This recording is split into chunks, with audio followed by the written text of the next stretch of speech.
Dan's in the house. Hey, Alex, what's about to film an episode? We're going to be featuring VC Arena for the Founders Lounge podcast. And yeah, looking forward to it. Let's go. Man, thanks for coming out. Let's go. All right. Let's rock and roll. Let's rock and roll. Hey, we're ready to rock. Should Go I ahead and look get into this? Or? Yeah. You're ready. Man. All right. Tell us. Hey guys, this is Dan Sinawat, co-founder and CEO of VC Arena. Nice to meet you guys. Sweet, Dan. Hey, super excited to have you out here today. So I met Dan probably about 6 months ago or so, and he's an incredible mover and shaker, not only in the AI industry, but incubators for founders of businesses and companies. So yeah, really excited to have you here on the Founders Lounge podcast today, because this guy is creating opportunities for entrepreneurs, not only in DFW, but the whole country, and he's an incredible networker. You know, if you've been in DFW, you've probably met Dan. There you go. Yeah, super happy to have you out here. I'm Brent Tinsley, one of your co-hosts here at the Founders Lounge podcast, headshot professional. We're just in the studio hanging out here in Grapevine. Alex, man, let's Hey, Alex Palma, owner and founder of YOLO Nerd, and we build custom CRMs, and we do automation for businesses. If you're not automating, you are not dominating. And if you need to get automated, we got to talk. Dan, give us a little rip, man. Just tell us a little bit about VC Arena. Yeah, just a let's quick go. intro. What is VC Arena? Well, you know, VC Arena, we're a community of founder, investor, family offices. We're backed by a $3 billion fund called Legendary Ventures. So, Nice. You know, we try to make Dallas the next Silicon Valley. That's what we do. You know, that's who we are. Yeah. And he says it in such a nonchalant way. You know, like, yeah, hey, we're just turning this into the next Silicon Valley. There you know go. what I mean? Yeah, when you get that out of California, put it here in Texas. Do you think it's going to be Irving, our next Silicon Valley? What are you thinking? Las Colinas? What are you thinking? The whole place, you know. I mean, yeah, we're so huge, right? It is. DFW, and then even like, you know, Arlington, and you know, many other area like Fort Worth. It's just like, it's crazy big. But then all the money is here. Right? I mean, right now, even just Arlington, we just had F1. Yeah. They got the FIFA. I mean, everything's here. I mean, it's pretty wild. All of, not just the support that the Metroplex has. I mean, it just has so many elements that are coming into place. You know, support from the municipalities. You know, the government supporting things. You know, a lot of people from California they're coming this way because they feel like, okay, I want to have a business. They're not making it difficult. We're making it easier. Yep, exactly. You know, that's why I chose Frisco and DFW like 6 years ago. I was in Singapore. You know, Singapore is great, but then COVID happened. I was already about to move to the US, and I got out just in time before they closed the whole country down. Really? Oh, Yeah. okay. Yeah, like 2020 April. I was supposed to move in May. I was with a big IT company headquartered in California.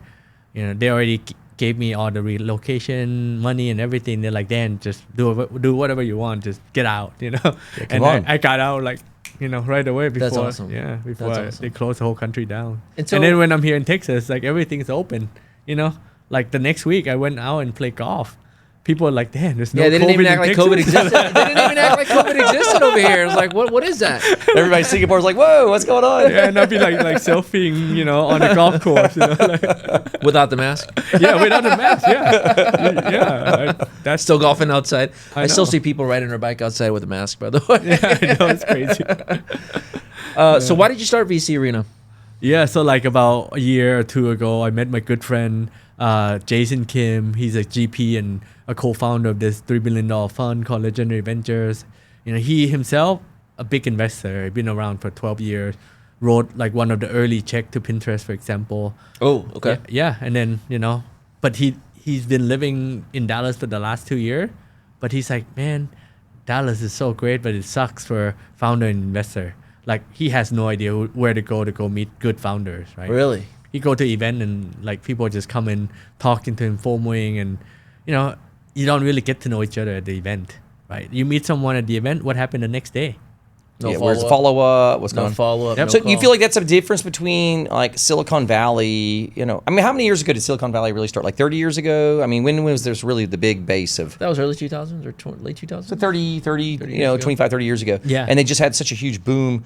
What do you feel like is the difference, or what was that secret that kind of brought that together with not only the education, but the interest and the drive to grow? Like, how did that happen, and how are you bringing that here? Like, And it's good we talk about the history, right? Like back a decade or two ago, you probably have to be in Silicon Valley to make good startups successful because that's where all the talents are. That's where a lot of the angel investors are. Yeah. But now, with advancement of AI and everything, all the talents is everywhere.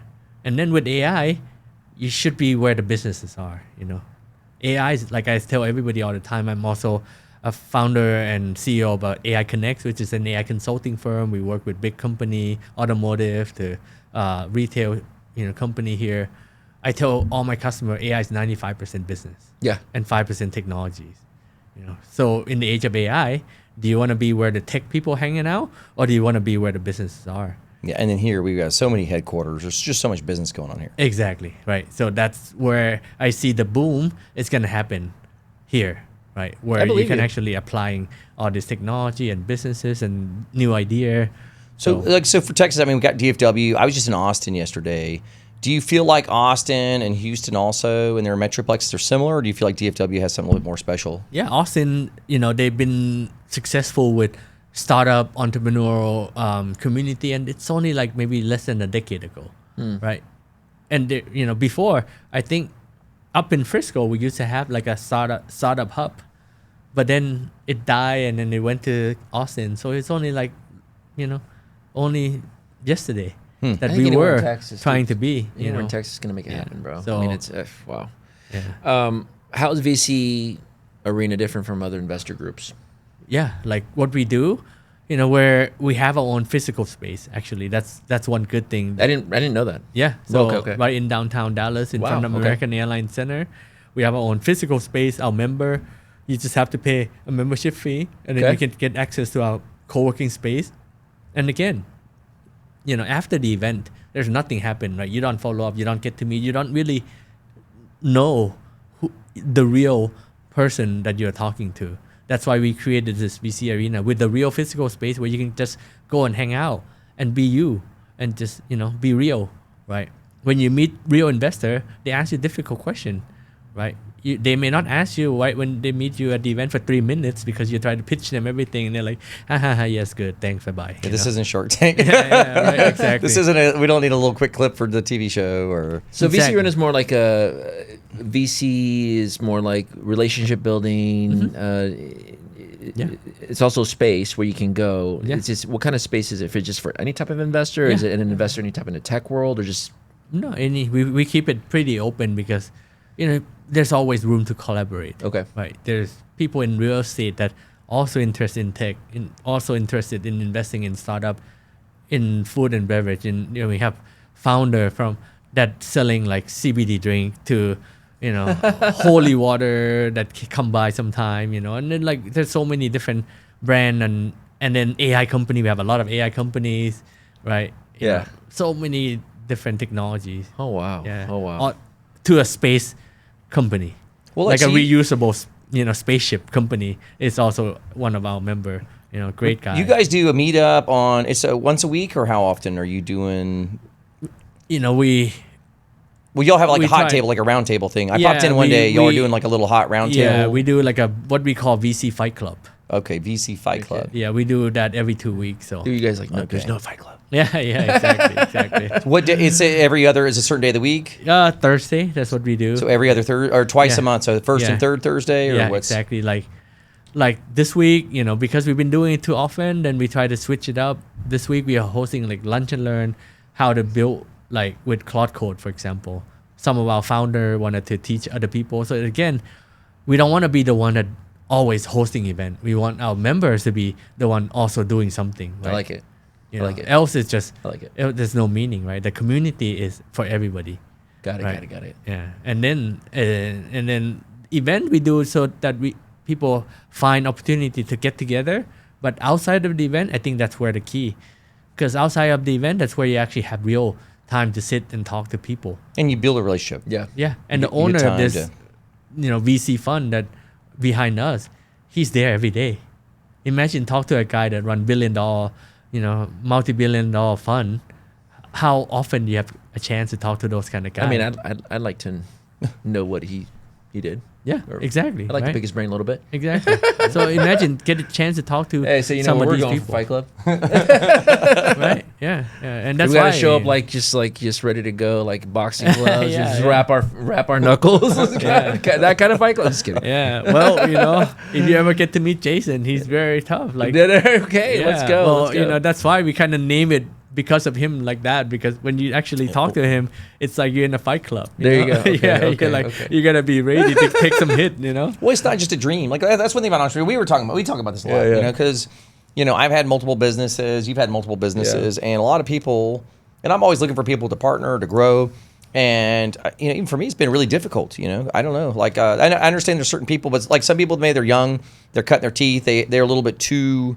They think they're better than they are.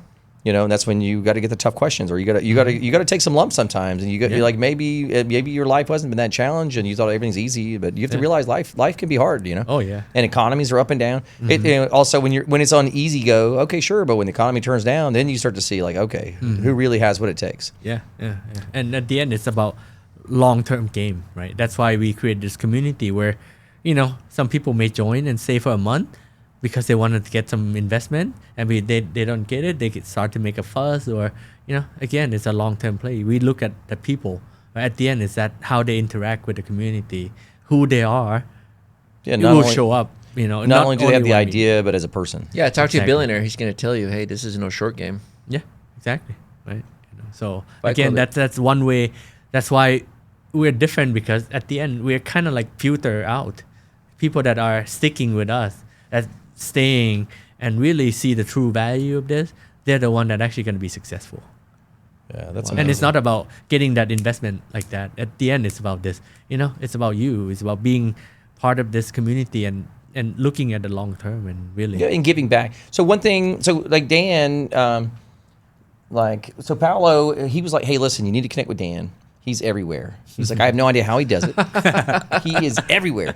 And he's like, he inspires me. And I'm like, all right. And then we were able to chat a little bit. And then we were able to connect. But he's like, you have no idea. He is everywhere. And I came out to the one, you were speaking at that one event at the old baseball park. Yeah. I was able to come out and check out that event. Texas. At the old baseball park, they have there was a space there. He was doing an event there. Oh, nice. But yeah, so I'm happy to have you here today and talk. And I was able to pop by the VC Arena one day. I showed up a little bit late. I was at another event, but it was, it seemed interesting. The crowd, how everybody was communicating, and then like talking about some of the tough questions and things. Like some people just think that I can just come here, get an investor, and I can come up with some crazy idea. And you're like, well, it's got to be. There's more than that. There's a lot more to it than that. So yeah. Like last week, we had a big event called Convergence AI, hosted by Dallas Regional Chamber and Dallas Innovates Magazine, and Mark Cuban, he was there, Was that as the a one you were keynote at? speaker for us, right? And he said the exact same thing. Like right now, if any founder come to him without any product and just asking for the money to go build his dream, he's like, just get out. Get out. Yeah. Yeah, because with AI, you Straight can Shark build Tank. anything now. Like Yeah, but Mark, he was talking at I was at another event over at at a different event shooting photography, and he was there, and he's all in on AI. Yeah. He's like, as a young entrepreneur, you need to be learning AI, how you can incorporate it. So he's all in. I mean, he sees like you have to incorporate it now. Yeah. You have to. Yeah, exactly. And But that's- also you have to put the work in, and Oh, you yeah. have to be able to sell too. Like if you can't sell, you're not making any money. Oh yeah, exactly. Can't. I mean, Yeah. that you can't just have people fund your dreams and not sell anything. Yep. And I say that a lot. People don't understand that you have to also do it how to sell. It's Yeah, exactly. Yeah. So for VC Arena, what makes a founder stand out in your group? Yeah, I think they're hustler. There you go. Like from what I see, the people, like I told you, the people that actually stick and stay with the community, they're real hustler. They're really, like you said, try to make things happen. They're doer, right? They're not just there begging for money. you got to show up, make it happen. Yeah, exactly. They show up. They show up all the time, and that's again we're looking at that characteristic, and then you see who's going to be successful and who's not. And people that drop out, we know, some people are not going to make it, but that's the reality. Right? Can And you establish like at the beginning when when someone comes to the VC Arena, signs up for a subscription, you can kind of already tell like I think this guy's gonna have a hard time, or this guy's going to be long term? Can you already tell? Yeah, a little bit. Sometimes? Yeah, sometimes. Yeah. Okay. Yeah, you can kind of see, people that are just coming with, I just want to get money, and it's like you said, it's not about getting the investment. It's about how you make your business successful, right? Like be able to sell that, and even in this age of social media and AI and everything, virality is a product in a way. If you can make your product go viral and make people resonate with your product or your solution, like that's where you grow your business, right? You have an advantage if you have that charisma, or if you're able to bring in that attention, Yeah. especially with social media now. It's pretty wild. Exactly, right. So every product is very similar now. Then how you differentiate yourself is really that selling part, that mentality of how do you like really hustle through the noise, right? So let's just say a founder comes up with a really good idea, joins VC Arena. What would you say some of the biggest mistakes new founders make when raising money? Yeah, they're sometimes raising the money too soon from VC, right?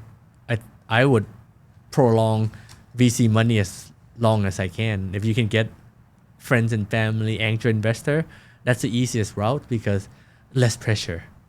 You want less pressure up front, and then you wanted to then use that to grow your business. And then when you grow it enough and ready to scale, then you go get the VC money because it's for you to grow that hockey stick.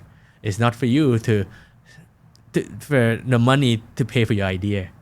Yeah, that's not the seed money. Exactly. That's different. Yeah. Like you bootstrap it, you do what you can, and you feel like that's a differentiator between angel investors and VC. Yeah. Or what about private equity or things? I mean, I know that's a big thing. I deal with a lot of the private equity groups and stuff too. So it's, they already want to see the numbers. They want to make sure it's a proven concept. They're not gambling. They're looking for something they know they can get a return. And a lot of it, proven concept. you also have to have enough of. You also have to be enough in business to understand and know what your numbers are to be able to explain. Hey, look, this is.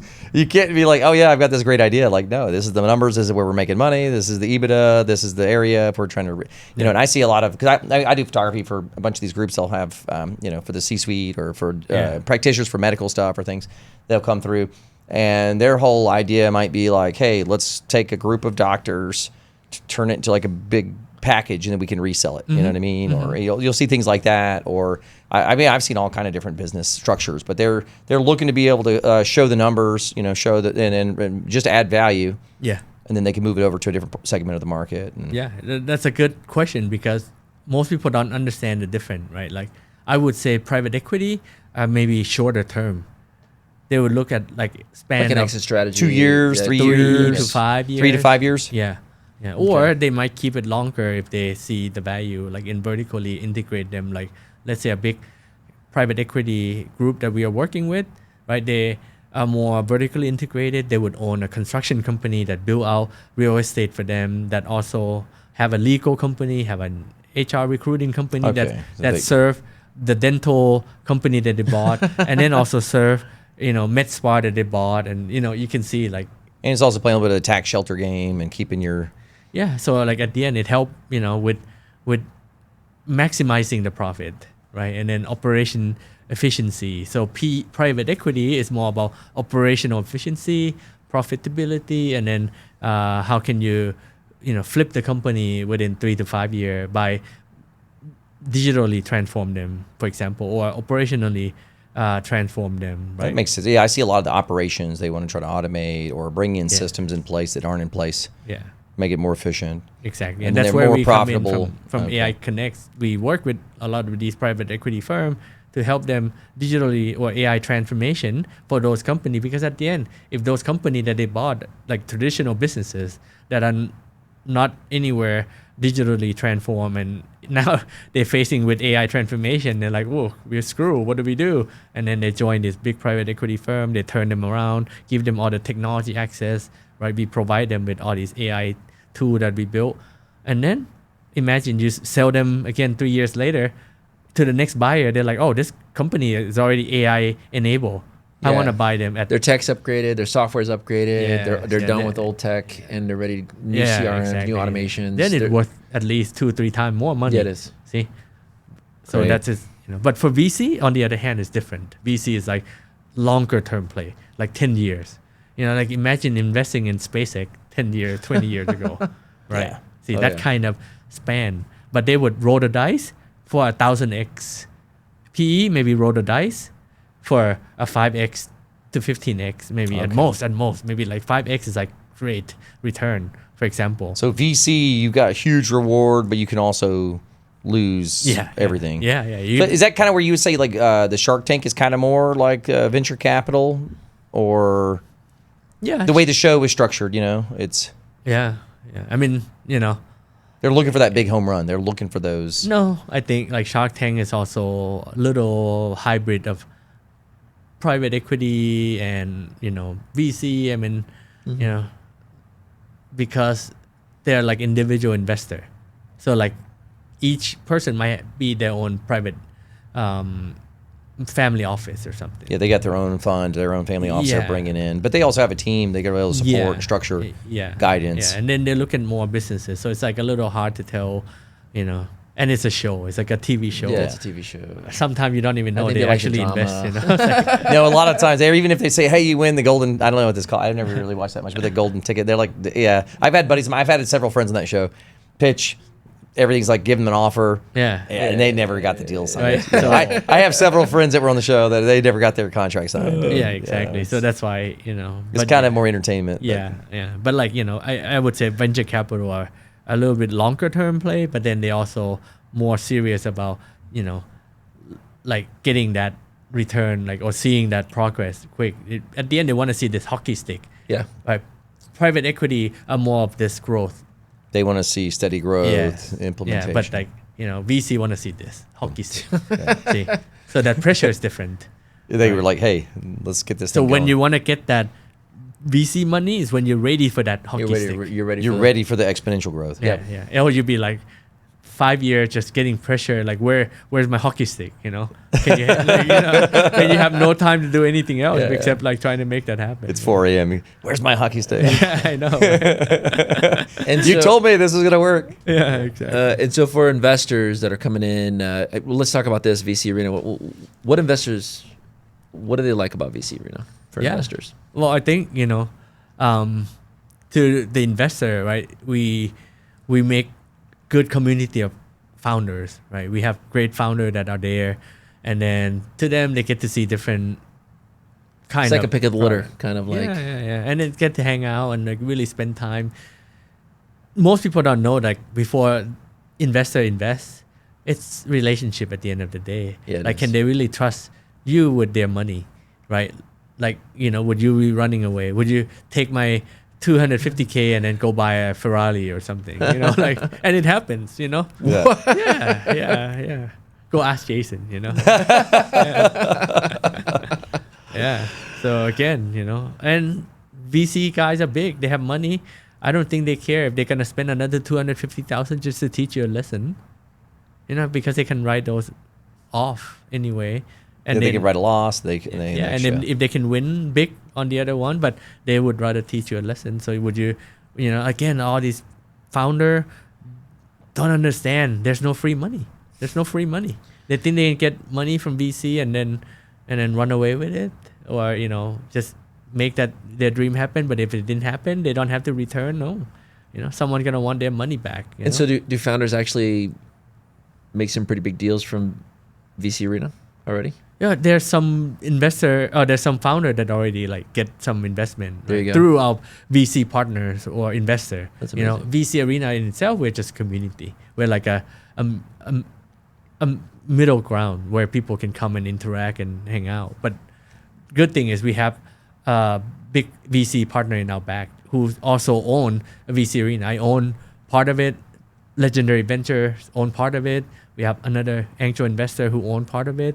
So that's a good part where we're different. We have real VC in the back versus a lot of the community has no real investor, right? And that's another bad thing about DFW or people outside of the coast. You can't really tell are they a real investor or not. A lot of company put VC in their name, put ventures in their name, but they're pretty much a broker or a syndicator. Yeah. If you ask them, if you really want to know, if they have real money or not.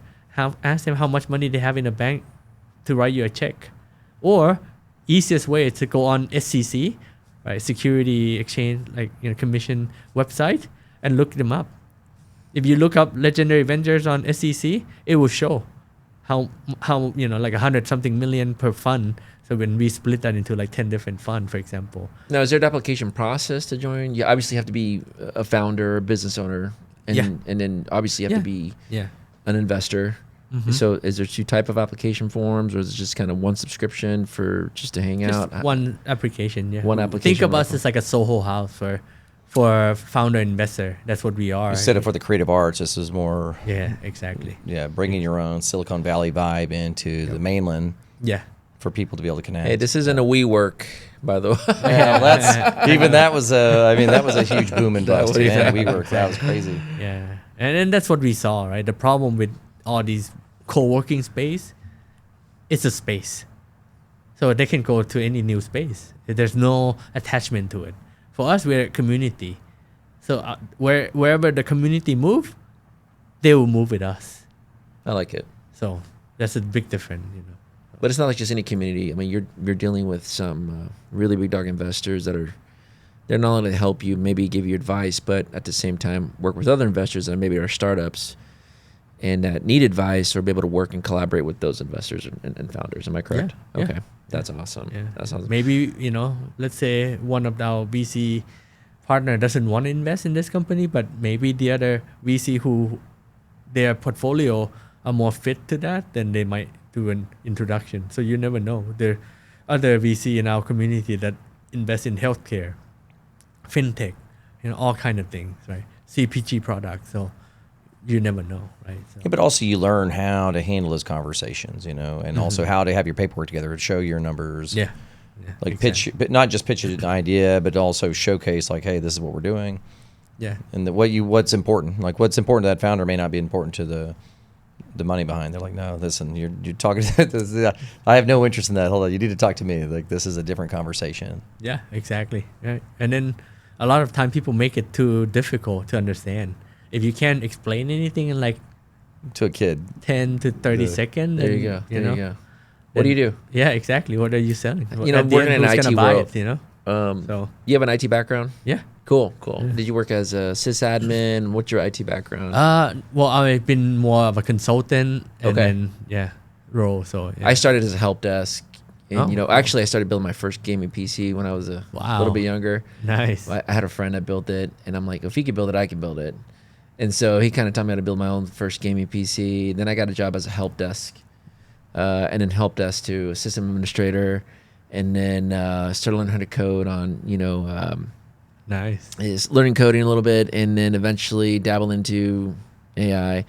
And so what Yellow Nerd actually sells, we start selling, we're selling 2 type of AIs. We sell voice virtual assistants and voice AI assistants, and also conversational AI assistants, which is really cool. Is that kind of the AIs you guys are dabbling with, or? I mean, at the end, for a lot of the product company that we want to invest into are more like deep tech or something that is really like, revolutionary thing. So I mean, or like really specific to some industry. Like for example, we have one founder that I really like, and I'm also on the board for it. Yeah, they're a blue collar worker AI hiring platform. I like it. So imagine LinkedIn and Indeed for blue collar worker. See, stuff like Asking that. qualifying questions or something. There you go. Yeah. There you go. And then like really solve specific pain points. See, again, like sometimes very niche driven. Yeah. But that's what you need, like in the age of AI. And well, like you'd mentioned that before when we were talking. So part of that, like, so for someone who doesn't have a computer, how do they get incorporated in that? But if you have a number they can call and explain it, and you get the questions answered, and then you can qualify that person. So a lot of these people, they're not tech savvy, but you still need them. you still need these people out here: electricians, plumbers, home services, everything. I mean, a lot of these people are not tech savvy. You know, they're not white collar. They don't know how to program. They don't even know how to use their email sometimes. But that's why you see these cash check places. I mean, I see people going over here cashing their check. You're getting like 20% of your check gone just because they don't know how to have a bank account. Like, get out of here, just go open a bank account. But exactly. But making it easy. It's all about just making things simple and solving problems for people. Yeah, exactly. And then like, it's not just technology at the end, right? Like, the tech part is easy. The business part is hard. Yeah. Right. So coming up with that idea and that whole business schema and go to market, right? That's so difficult, right? So, but the fact that this company was able to do it, they think deep enough, right? Like, so you either be the deep tech, like, creating an LLM, foundational model where you have to spend billion or trillions now. Yeah. And then, or you be the, business focus, solving real business problem, even to the niche, like this company. But all they do is just helping blue collar worker finding job. But imagine that's a niche where nobody really doing it, right? So that's, to me, is a golden opportunity. That, to me, is unicorn idea. Because what they're doing at the end is not the interview that they're doing. They're building a golden database of people that never exist before. To us, to investor, that's a unicorn idea. What they're doing, they're just using technology, and then in the back end, they use 11 labs or whatever, like so many different technology, because technology will change. They have super smart people that make things so simple. Like their CTO is dual AI research fellow for Microsoft and Google at the same time, and also did it for Anthropic. That kind of a smart person, but they don't even care about technology. They just build thing that works and then make that business model work. So their go-to-market is easy, right? It's so easy that you can just like, hey, any people can just call and SMS this phone number, no app to download, no username and password to remember, because AI remember your phone and your name and your zip code, and that's it. Every time you call back, they already know, hey, Dan, so what can I help? Did you find a job? Oh, when you're talking those terms, I'm thinking like, because I know how to build scenario servers, and like, so I'm thinking about a webhook that has a database. I can actually go and the number calls and automatically recognizes the number, and then you build a webhook, and it can pull up that person and kind of just look at the notes, and I know what you're talking about. Yeah. So that's how my mind thinks. Yeah. Well, you're getting into it. So for that person though, to have easy access, they feel seen. And then they hey, look, it's just easy. It's easy to help people find a job. They're connecting people. There's employers, employees that a lot of times, it's not like you just go on LinkedIn. Yeah. A lot of these people, you'd be blown away. Like, I do corporate headshots, I do professional headshots. 30% of the people that come in here don't even use LinkedIn. Yeah. Right. Exactly. Which, I've never used LinkedIn. I don't even know. Yeah. I mean, it's everywhere, but I get it. Yeah, but LinkedIn is really, it's a huge job market. Mm-hmm. I think it's probably one of the most dominant now. That's still kind of recognized. I need to use LinkedIn more. Yeah, but it's also you're not looking for a job. Like, so for me, for B2B communication, it's helpful. I can communicate with.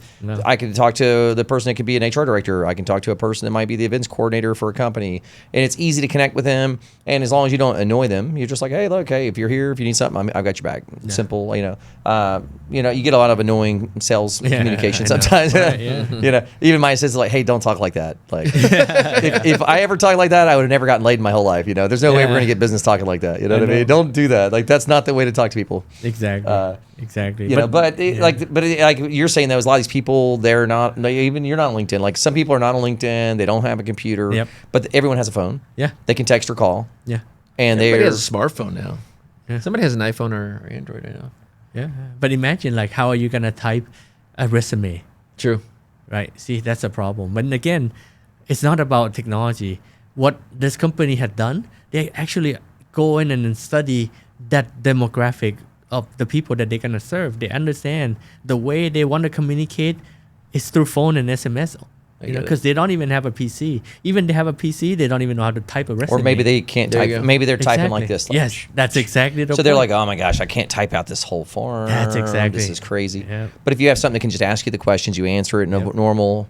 It formats it in a way that's supposed to be formatted. Yeah, yeah. And then it start matching you with job automatically, texts you back. Hey, I found some matches. Here's a job Yeah, opportunity. you want to go for this mechanic role in Denton for this hourly rate. If you say yes, takes it back. Yeah. Are you free to talk now? Yes. AI will call you back and start interviewing Ask you. the qualifying questions, that- the yeah, interview for that questions, particular job. sends the summary to the employer. Yes, exactly. Dude, See? why didn't I think of that?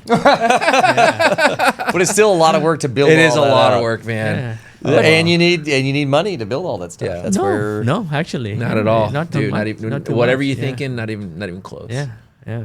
We're talking just chump money. Yeah, and Yeah. again, see, the hard part is understand that business, how to make it work, how Yeah. to make the whole thing from candidate to employer, and make it seamless and make it easy, right? All that, and then at the end, the go to market, how Yeah. to go find those people, right? You know, that is important, right? The technology is easy. Once you figure it out, how you're gonna approach that problem, that's the money. and then it's just go. Yeah, exactly. Right. Yeah. I'm gonna go off of script a little bit. We had a situation with a client where he just thought it was great to build an app because he wanted an app. Obviously, let's go back to the dreamers or the innovator or somebody that's just interested in building an app. Before they should build an app, they should talk somebody. Would that be a good recommendation for VC Arena to come in and talk to someone, especially in the tech world in your field? What are you thinking? Yeah, like I mean, you know, at the end in VC Arena, we have both founder, investor, and even corporate customer that just wanted to learn what are new technologies out there. But yeah, I mean, And let me tell you why. Go for it. No. yeah, and then like from my AI Connects consulting point of view, at the end, it's about quantifying that problem. Most customer want to build something, but if I ask them, can you quantify that problem for me? And if they can't, then there's no AI for that, you know, because if I can't show the value, then what's the point of building anything? You know, if you can't tell me this is $100 million problem, if I can do it, fix this, whatever technology it is, if I need 10,000 Filipino to answering that call and call people and to make that $100 million, but it will get them $100 million, there'll be some solution for that, right? But most customer can't even, you know, quantify that. And the reason why I'm bringing that up is because I did have a situation with a client of mine. Yeah. He came up with a really good idea for an app, Mm-hmm. but he didn't do the research or speak to someone. Yeah. And that's where I feel like VC Arena would have really helped him out. But I'll tell you what happened. He built this really cool app where instead of you taking your vehicle to a grease monkey or like a Valvoline oil station, they actually come to you. Mm. Well, he hired a developing company out of Indiana, and it obviously went to crap. And later, after I told him it wasn't a good idea, but he did it anyway, his bill was $97,000. Obviously, the app went live on the App Store. 6 months into it, they only had about 10 people using the app. Mm-hmm. Then it went bankrupt. Yeah.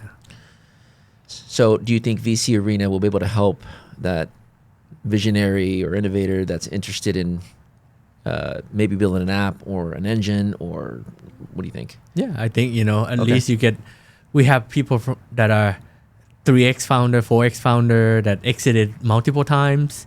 So imagine get the chance to talk to those people, right? And, you know, we have other that are like 0-time founder Yeah. or people in corporate world that want to be a founder and join this community because they want to know what people are building, how did they became successful, or how did they fail, right? You know, learning from other people's experience is very important. And again, yeah, like I can completely understand, right? A lot of the founder, they don't, you know, and maybe now if they do it again, they can use Claude or whatever to build a quick prototype.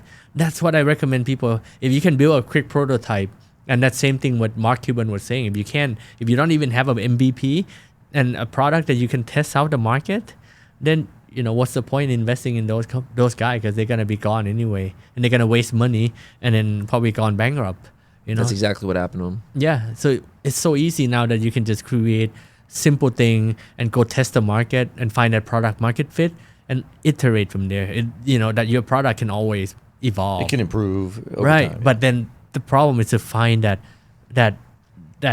problem and paying customer, find that niche, right? Yeah. And again, most people don't do that. Right? They building is so easy. Like to build a plane is easy. To land a plane, right? Or you get people on your plane. Yeah, exactly. Right. So most people, Or like it's the so Virgin easy Airlines. to build. You just hustle Yeah. your way into buying a plane and making an airline. Exactly. It's pretty crazy. Yeah, exactly. Right. To build, it's easy. Exit is hard. Yeah. So to make things successful is hard. That's why anybody want to build something, want to create a company, want to start an app, but they haven't done the hard work. That's the easiest work. The building part is the easiest work. So, yeah. And that's why most people fail. So, Well, I see that a lot. I mean, I have people come in, they're burnt out in the corporate world. So they want to get branding, they want to get photos. And I'll talk to people even sometimes. It's on different levels. It could be from business to even someone might be on a model. They want to become a model or an actor and they want a headshot. And I'm like, okay, well, do you have an agency? Have you even done this before? They're like, no. I'm like, well, why are you going to come in here and spend $1,000 on something that you're not even making money? Like it would make sense if you're making money and you're investing in it. But if you haven't even made any money, I tell people like, look, I'm not the cheapest person. Like this may not be the best fit. And I'll tell people like, look, I mean, I'm not trying to talk you out of spending money, but this may not be the best fit for you. Yeah, I don't take think their money. I mean, you'll take their money. For me, I don't know. For me, like it's not that important. I'm not here just to take people's money. I'm here to help you with a solution. And if you're not ready for that, then maybe later in life you'll be, you know what I mean? Or maybe 6 months from now is a better fit, yeah, exactly. Or I have meetings with teams sometimes. You can kind of tell. I'm like, oh, you know what? Look, 6 months from now, next year, I'll help you out. But it's a different fit. Or but it's interesting where people are always kind of the horse before the cart. They think they're going here, and I'm like, there's some things you need to get done before you go there. Right. Like, let's get these basics done. Yeah. So that's why it's a good place for you to bounce off idea. Some people are like, oh, I've seen that so many times before. Or like if you ever talk Or to so many variations of the same product. Yeah, exactly. Like if you ever talk to Jason, sometimes he tell people to go back to W2. You're not for this. Yeah, you're not gonna make it. Yeah, but like I think I gotta talk to this Jason. We gotta get him on the show. yeah, no, he doesn't. Yeah, but like again, sometimes DFW Dallas is people are nice, but too nice. They don't tell you the truth. No. Right? But Jason, he's like a New Yorker guy. He would just tell That's you direct. straight up. But you would rather hear that now than waiting 2-3 years Yeah, you and waste like all that this company, time. just waste all those money and went bankrupt, for example. Right? So. And so for VC Arena, are you guys only focusing here in Dallas? Do you want to be in other markets, or just want to hit hard in Dallas, be the next Silicon Valley? What are you thinking? Yeah, so we started our first location in downtown Dallas, but we just signed a partnership with McKinney. Let's go. So we're having our second location, just waiting for their McKinney Innovation Hub to be open. Oh wow! Oh, okay, Yeah, okay. and Let's then go. we're gonna have our second location, and Let's then go. we already announced we have a head of Denver region. So Josh, he's helping us finding the location, making our partnership happen with the city of Denver. So that's also going to be our third location, and we try to expand this national wide, but also globally. If we can find good partner, good location, Yeah, you could do it anywhere in the world. Yeah, like Well, last Singapore. year. I mean, Exactly. you've got a lot of connections to Singapore. Yeah, And exactly. even just the country of Singapore, how much innovation you guys have had in such a short amount of time. Yeah. It's Right. insane. And Yeah. finance, Oh, banking, fintech. I mean, y'all have to have so much going on. Yeah. It's like a great financial hub right now, investment hub. A lot of company, even from around Asia, register in Singapore because the ease of investing into those company. And, at the end, like you want to invest where the country has a strong law and order, like the US, right? You can sue somebody, you can take action legally, right? But let's say if you go to some other country, even Thailand, like I was from Thailand, Thailand is not easy to go and, go after the founder, right? So you wouldn't want to invest in company in Thailand, but company actually register in Singapore because they can get investment easier in Singapore. Is that part of why maybe the Philippines, there's so many companies that are using third-party services there? Or Yeah, I mean those. Is it some of the legal side, or Yeah, just yeah, because they kind of speak English, or what's the? Well, like Philippines for outsourcing standpoint, just speaking good English. So from a business standpoint, like services, that's fine. But from a startup standpoint, if they're not a big startup in their own country,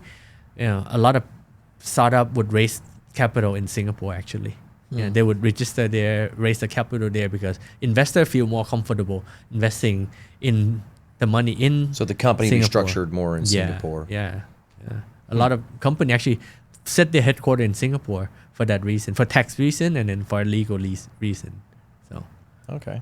Yeah. Oh, wow. So stuff wow. like that. Then again, same thing. U.S. has a very strong, rule of law. So that's why people love to invest in the U.S. And a lot of investors actually don't want to put their money in Europe or many other country.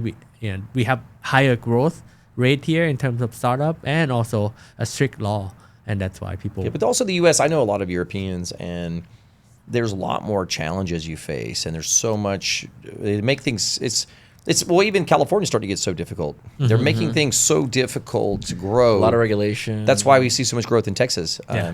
And they're over-regulating. They're overly restricting. I don't know. I mean, I feel like San Francisco's still going strong overall, but it's not the same as it was. Not only the cost of living and everything else, but they just make things difficult. Yeah, They're exactly. making it so difficult. And it's sort of, you want a balance. You don't want to be too free. You want to have recourse legally, but you also want to have support for and growth. And you need an economy. You need enough GDP. And you need enough. You need enough economy to be able to support it. So Right. Yeah. That's why I love Texas. We're gonna have Texas Stock Exchange, right? Yeah, we're gonna it's- become yeah. a financial hub. yeah, And Texas then Work Stock Hub is Exchange here, coming, Sports yeah. Hub is here, right? And then ease of doing business, right? Strong law and order. So it has been great, and for And a lot even of your family life. I mean, you've got Yeah. family. So you want to be able to raise your kids to get education. Yeah. You want your family to feel happy. Exactly. Like before I moved to Dallas, we were actually looking around. When we were in Singapore, we actually flew in to New York, San Francisco, Los Angeles, look around, but we didn't think we're gonna be able to raise our kids there. Really? Yeah, so we Okay. picked Frisco and Dallas in particular, like just because it feels safer, it feels energetic. That energy, we can feel the energy. When I was here, like before we actually moved here, we feel the energy that the growth is happening, even like 6-7 Yeah, years yeah. ago. Oh yeah. Right? And now it's like even more. So imagine, like you feel There's just that so much energy. opportunity here. Yeah, exactly. And we did kind of like an any, meeny, money, mo when we moved to Dallas, and we landed in Flower Mound. But just by putting our kid at the school he's in now, I mean, he's just grown exponentially because it's a very community-driven yeah. school, ran by parents, and they know exactly how they want to raise their kids and what kind of education they want for their kids. Yeah. So I'm all for it. Yeah. Let me go off script a little bit. So let's just say for a founder that's interested in a community or just to get advice, what would you say to them about VC Arena? I would say just come to some of our event, join us. I mean, it's so cheap. Like it's $100 a month, $100 a month. Oh, that's not bad. I know. Just be part of this community, get access to our free co-working space. Let's go. And then we have our own like WhatsApp chat group. So like if you can't pay that, you can invest in yourself. Then I mean, Yeah, if you can't afford $100, then you can. yeah, like $100, Maybe like $100. You shouldn't like, even be a Yeah, business. that's super cheap. Yeah, That is really dirty. So we make it easy, accessible enough. And then if you still can't pay that, then I mean, I don't know. Yeah, but there's it's no not just the fee. You've got to be able to put the work in, show up, come to Exactly. the event, support the community. Yeah. And we don't mind. Like we make it month to month. If you want to quit. We don't care. Like I mean, you have to feel the value. And Yeah. again, like then that's a good way to screen people out too. Like if they can't stick there too long. But some people quit because financial reason. We understand, but they're still good to the community. We respect that. Right. Some people that are just like, really want to get a quick return. Then they feel like, oh, I put in $100. I don't get an investment. Like, who the fuck gonna give you money for, like you give us $100 and you want $100,000 check? Like what the, Yeah, that's not how the world works. Yeah, I know. Like sure. Yeah. Well, here. So, what are two things? You meet a lot of entrepreneurs. You meet a lot of Yeah. people. What are two characteristics that you feel like help make an entrepreneur successful? Like, what are two traits that you see over and over that are that kind of it factor? Yeah. that where they don't need to go be W2 like. Yeah, I think like it's the grid. They have to have a grid. Like really, it takes a long time. Like I tell every does. founder, you know that this journey gonna take you at least 5 to 10 years. It's gonna Are you hurt. ready for that? Like can you?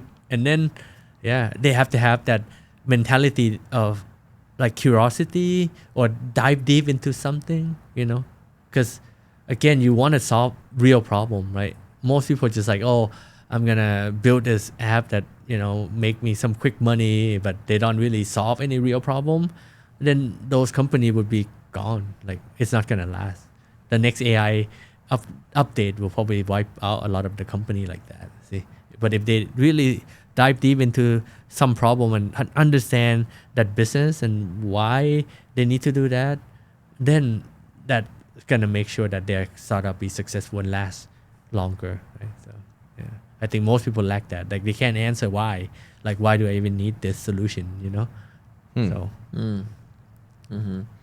I had a this is a little bit ago. I've had problems with startup companies because every time I try to reach out to them after hours, I'm like, oh, call me tomorrow. They still have that 9 to 5 grind still built into them. They don't understand that this is going to be 16-hour days. Mm-hmm. Right. Yeah. Exactly. I'll send text messages and emails to clients or just even call people like at 8 o'clock. Yeah. And like, oh, I'm asleep. Yeah, well, everyone's a little bit different. So I've got a buddy of mine I just saw in Austin. We're childhood friends. He's a PhD and does all the computer chip factory, like all this stuff. And they have a fab in Italy they just built. But he's also dealing with stuff from Asia. So he's like, yeah, I don't really sleep anymore. Like, No. He's like, I'm dealing with time zones in 2 different directions. Yeah. And he's like, I know. any noise or notification. And he said just recently their company got bought out for $1 billion. They went in. So he's with a different group now. It's the same group, but a different company. They're doing this restructuring. But he said that this one, they had a different policy where you don't get your work emails on your personal phone. You have a separate phone. And he's like, this is the first time I went to the gym and I stayed for more than 15 minutes because I didn't have my work phone with me. And he was like, wow, it was amazing. I didn't wow, I should have done that a long time ago. Like I should have had a separate phone for work. And he's not even a partner. Like he's a high level worker, but he's, but he has that grit though of that drive to just do what it takes. Yeah. Like he's burned so many. He's probably burned hundreds of days of vacation just because he's just a worker. But that's a different personality. Right. Yeah. A short time of pain for a lifetime of glory. Yeah, but he doesn't have the sales side. He doesn't have that confidence to go into a meeting. He's like, he gets in these meetings and like the higher level C-suite are like laughing. He's like, why are y'all laughing? Like, this is a big problem. Like, I know. why are y'all laughing? They're like laughing on this meeting. And he's like, what's wrong with y'all? Why are you laughing? Like, this is a real problem. Yeah. But he doesn't have that personality of charming and, to be able to, the charisma. Yeah. Like he's too real. Like people are like, oh, buddy, hold on, you're like ruining the party here, man. Come on. And any successful, I think, like I completely agree. Like me, like my co-founder, my CTO, my lead architect, they're a little bit more on a back end, more like engineer type. But we need those people. Like again, to make a company successful, you need a good co-founders. Yeah. Right. You have to have a yin and yang, people that complement each other, right? Like me, I'm not like super technical, but I'm good in front of people. I can explain things simply. I can, communicate, right, and build relationship. Versus my CTO, my lead engineer, AI architect. They have 11 patents under their belt, but you put them in a room and yeah, he just can't communicate very well. I mean, they can communicate well, but again, they're really looking to solving a problem, Yeah. right? It's different mentality, different kind of, the characters. Yeah. So same thing with my VC Arena, right? I'm a co-founder, but Jason, he's an investor, and he's very like hardcore. People, really like, some people just love or hate him, right? Yeah. But he's just straight directly, like you need people that understand the true message, what he's saying, even in all this profanity or very direct word he's saying, right? He's not trying to hurt your feelings, just giving it to you straight. He's giving it to you straight. Yeah, exactly. Look, I'm not trying to hurt your feelings. That's a fucking horrible idea. Go back and get your W2. I have to go back and edit all this. Why are you wasting my time with this? Get the fuck out of here. That's just New Yorker accent, That's how Al Pacino speak, baby. There you go. There you go. That's how Godfather speak, right? You know, so you're just not used to New Yorker accent. That's all, you know? Ooh, the New Yorkers, man.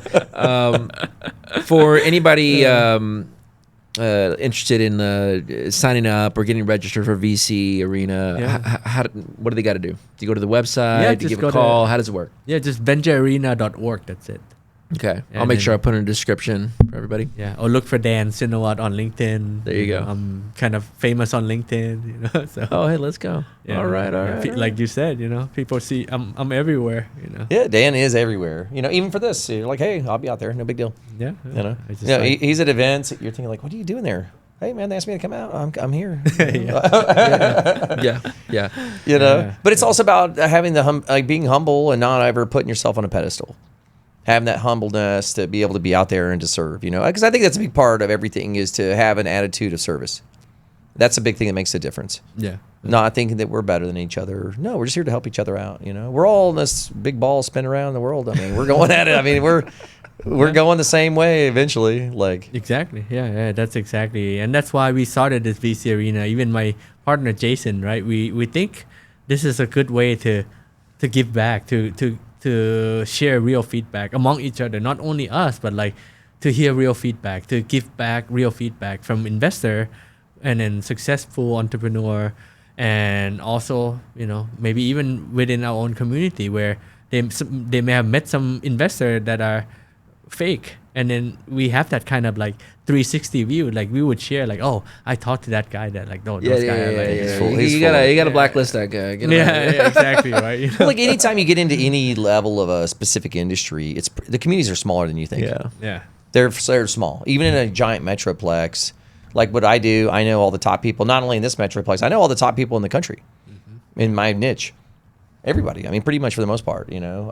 And you know each other, and if you burn bridges, you're burning bridges with everybody. They're gonna tell everybody, They're like, gonna hey, spread man, the word, bud. Yeah, that's not gonna happen.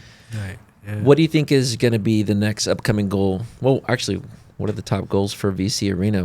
What's next? Next few years for you guys? Well, we wanted to expand more locations, right? Especially around Midwest, where I think the opportunity is gonna be. On the Oh, I can coast- tell you about the Midwest. I married an Iowan. Oh yeah, yeah. I lived in Iowa. Yeah. They got none of this stuff out Right, there. exactly, They're gonna you need know? your help. Yeah, and that's what I see the opportunity for VC Arena is really like attacking these area where, you know, where everybody need the same thing. Like you Yeah. need place for founder investor to get together and grow. I mean, there's a lot of opportunity in this age of AI where the business can grow, but you don't have to be a $1 billion exit.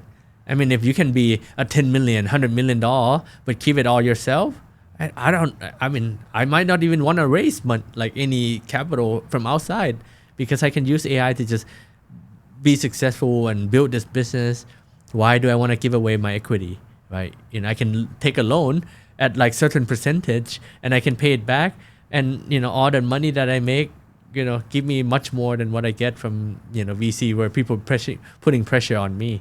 Like, see, again, you know, people don't realize how easy it is to build real successful business if you really have understanding of like certain area that you want to solve problem. Amen. I totally agree. Or work with an investor Yeah. who has connections Yeah. and has a team Yeah. that can help you out and grow because he Or- believes in your product. It could even be a strategic partner. Yeah. Yeah, exactly. Maybe they have those the skills and the tools, and you just have more of a strategic partnership. Yeah. Yeah, exactly. At the end, to any startup to be successful, it's all about distribution. Where is your distribution, right? Do you have access to that distribution? You have partner that can get you, you know, to the next level, right? And how much of a market? What's the total addressable market? Yeah. How big is that? Yeah, and how can you capture that? Because that distribution is the key. You can have the best technology on earth, but you don't have a way to distribute them or to sell your solution. Then you Or know. put the systems in place Yeah. or structure it. Yeah. Yeah. A lot of like I seen it, Jason seen it. We always a lot of the successful investor that we know each other. We always say the same thing. The best solution maybe not always gonna win. You know. So you know because sometimes they think too much. They think they're too smart and they never actually sell it. You know. So and then again, that's the biggest mistake that a lot of founders that do is actually become an artist. They fell in love with their own product. and then they just keep on perfecting it Yeah. and never go out and sell it. That's another biggest mistake, you know. I think that's how you and I started. Let's just go. Yeah. Start it. See what happens. Just like our podcast. Just go. Start it. No, for me, I mean, I just do. Just go. Just go. Like, See what I happens don't know. and make your tweets. That's my personality, you know. I mean, I'm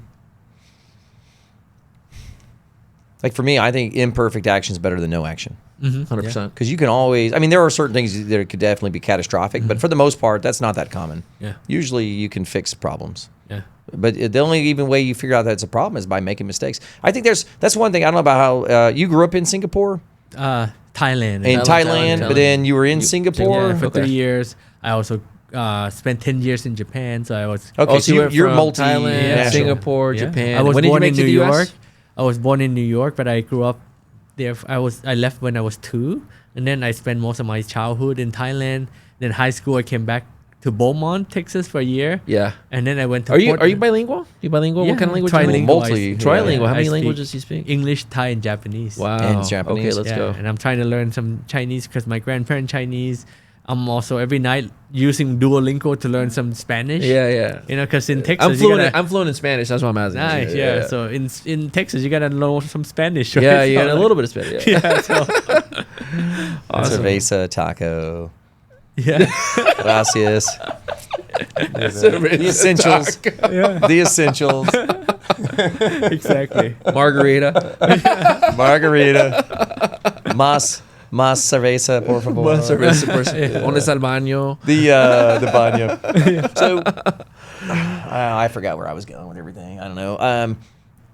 Well, I think culturally, a big part of like here, you tell you like the South, like it's more friendly, or certain cultures a little bit more cultivated towards getting work done. Like New York City, I lived in New York City in the mid 2000s for a couple years, and for me, I almost realized at first, I grew up in Alabama, you kind of think it's a little bit rude, but it's not rude. They're just being very direct. They're just saving time.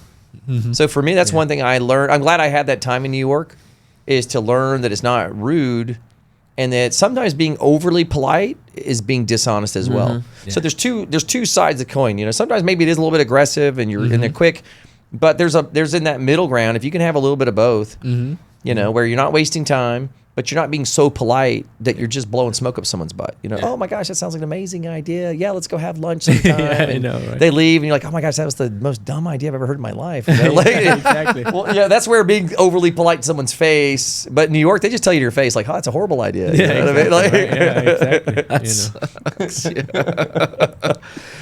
Oh man. How long you been on in Texas now? 6 years. 6 years. Yeah. And VC Arena, what year did you start it? We started it like January last year. So That's it's fantastic. just been a year and a little bit. So okay, so it's a lot of growth. yeah. So Congratulations. yeah, That's we just, fantastic. you And know, ready to signed open up your another second partnership with- location. with Wells Fargo, just sign up as a partner, you know, so we're growing that partnership side and expanding locations. So yeah, you know, And Awesome. eventually back in Singapore. In Japan. yeah, Hopefully. yeah. Every summer we would go back and we do event. Like my friend run one of the biggest event in AI in Asia called Super AI, which is happening June this year. And also they are the founder of like Token 2049, which is the biggest crypto event in the world. We had hosts like Sam Altman, both Eric Trump, Donald Trump Jr. was there last year.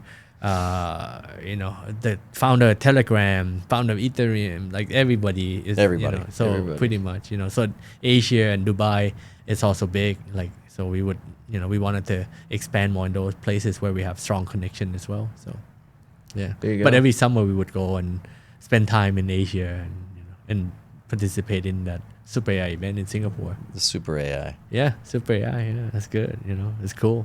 You guys should come. You know, So June. What's the dates in What's the June? dates? like June 18, 19 this year. Yeah, June sometime 18, like 19? that. Yeah, Okay. Hey, well, And you then, gotta connect with this guy. all right, Singapore flight. Yeah, we could probably make that happen. yeah.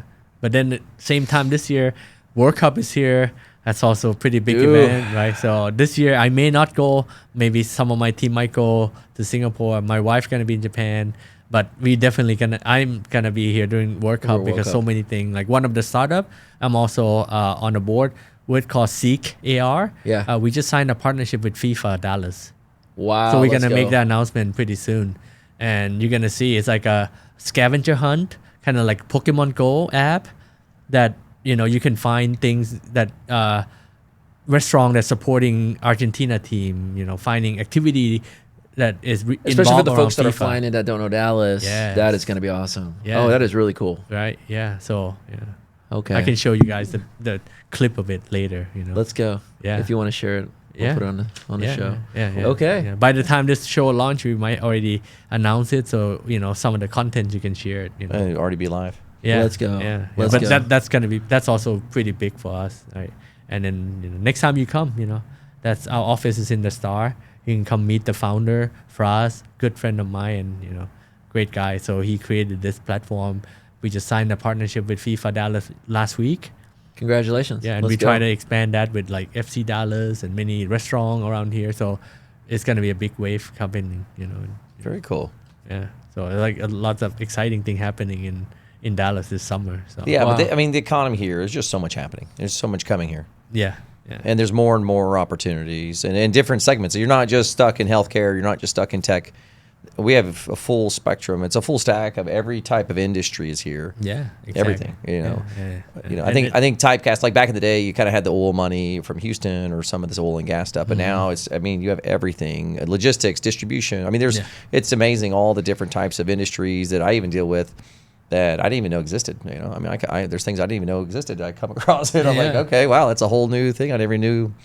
Exactly. Like if I ever wanted to have a job, I've come across a few things. I'm like, okay, if I'm ever looking for a job, that looks like a really unique opportunity. Yeah, and that's why I see you can create a company like this in this environment very quickly because there's a niche like CKR. The niche is they love sports, they love gaming, right? The founder understand that field very well, and we've been talking about this for like even to the last 2-3 years. We've been talking about we need to create this app. So imagine we already talked about this 2-3 years before people were like even excited about World Cup, but we've been talking about that we need to create this. We need to work with FIFA and all these partnerships to drive people to businesses in Frisco, McKinney, Denton, because else people are only gonna be stuck in Arlington and they don't know what to do. So the way to mobilize people is through gamifying. Oh yeah. 100%. Right, but again, see, most people can't look into that deep. Like they can't figure out that connection and the business model of it. I like how you came up with the Argentina restaurants, Dominican restaurants, Dominican guy, yeah, Mexican restaurants, or the owner want even this regular coffee shop, but Or a they want to be a coffee shop, supporter yeah. of Sweden. Yeah. Then they can be part of that Sweden supporter. Our restaurant niche. support Sweden, Love it. right? So again, that gamifying this thing. So people, there's so many ways, but unless you understand the problem deep enough, you can't come up with it, right? And my friend, he been in it. He did some activation like this for NFL, and it was successful, and is deployed as part of the NFL app. And that's why we know that this is gonna be something that gonna be successful. Cool. Right? And we didn't even raise fund. He just built his He was app. able to build it out. Yeah, we'll be able to show it to FIFA and get their adoption, and now we're gonna launch it. So see, there's a lot of things you can do without funding actually. Go for it. Yeah, Dan. Hey, it's been super awesome having you out here. Yeah. Love your energy. Also, just you got such a, I don't know, sort of this warm, friendly vibe that you always have. But like the deals you are putting together, everything you're bringing together for the entrepreneurs, not just DFW, but for future generations of business owners and founders of companies. So this is freaking cool. And then for VC Arena, we'll have to get out. I want to come in, drop by VC Arena. Yeah, go and pop in. Maybe we'll do a little bit of a mobile thing. Let's do it. Kind of feature Yeah, a little that'd be bit. great. I'd love to see That'd it. be cool. Yeah, come by. It's not even if you're just a bit somebody working for someone and you're thinking about starting a business. Go to VC Arena, pick their brain, ask them questions, because before you start a business, they may guide you to the right direction for sure. Yeah. I wish I had a little bit more of that before I started, because I built my business in Iowa when I had no friends. Well, you can always do it again. A lot you know? of a lot of errors and trials there for sure. But thank you so much, Dan, for coming out. What an impressive deal, and I can't wait to drop by and look at VC Arena and your operation. It's gonna be awesome. Yeah, thank you guys. Thanks for inviting me. Yeah. See you guys soon. Yeah. Yeah, let's see you go. soon, Dan. All Thanks. right, thank you. Woo. All right. Good. Thanks, thank you, Dan. All right, let's go. You want a little more water? You want anything else? Hey, Glenda, come in real quick. Let me cut this.